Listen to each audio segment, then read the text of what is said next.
Naharang sa Manila Bay ng Philippine Coast Guard ang isang barko at isang bangka na may kargang krudo na walang kaukulang dokumento. Ang mga nahuling tripulante umaming sangkot sa paihi. Saksi si Marisol Abduraman. Something wrong. Yan daw ang dahilan ayon sa commanding officer ng BRP Panglao ng Philippine Coast Guard. Kaya nila hinarang ang barkong ito bandang alas 11:30 kagabi sa bahagi ng Manila Bay. Bukod sa madilim daw dahil walang ilaw, kahina-hinala rin daw ang ikinikilos ng barko. Sa unang tingin pa lang nakitaan na ng paglabag ang vessel na ito kaya nilapitan ng mga nagpapatrolyang tauhan ng Philippine Coast Guard. Dito nga nadiskubre na meron palang laman ng krudo ang compartment nito. Wala siyang mga dokumento, yung mga crew, walang dokumento pati yung mga kargamento nila. Pero pahirapan ang paghuhuli dahil nagtangka para tumakas ang mga sakay ng hinarang na vessel. They're trying to evade the apprehension. That's why we immediately conduct the operation. Yun, nahuli namin sila. Huli ang kapitan ng barko at 6 pang sakay. Aminadong kapitan sa sinasabing all-beverage o paihi. Ibili po kami ng krudo. Saan? Sa mga tagpot po.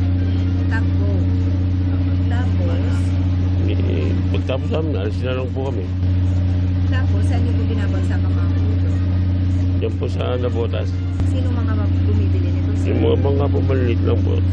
2 beses na nga raw siyang nahuli. Bakit po ninyo inulit? Wala po mapasukan po iba. Bandang alas 4 na madaling araw, nakita ang isa pang bangka sa Manila Bay. Almost the same modus operandi. Nakita nila na wala ring ilaw, suspicious din yung galaw. Hindi naman siya designed for carrying such kind of cargo. So that's why they was also apprehended by our patrolling Coast Guard. Wala ring mga kaukulang dokumento ang nasabing bangka na may karga ring krudo. Gano'ng kadami na ikakargo sa bangka mo? Drum, 8. So yung pinagkuhanan mo, iba sa pinagkuhanan nila? Magkaibang barko? Patuloy na inaalam ng mga otoridad kung saan kinukuha ng mga hinarang na barko at bangka ang mga krudo. Usually ma'am, ship to ship na transfer yan ang ginagawa nila. Dito rin din lang po halos yan paikot sa ganitong klase ng bangka, sa capacity and capability po niya.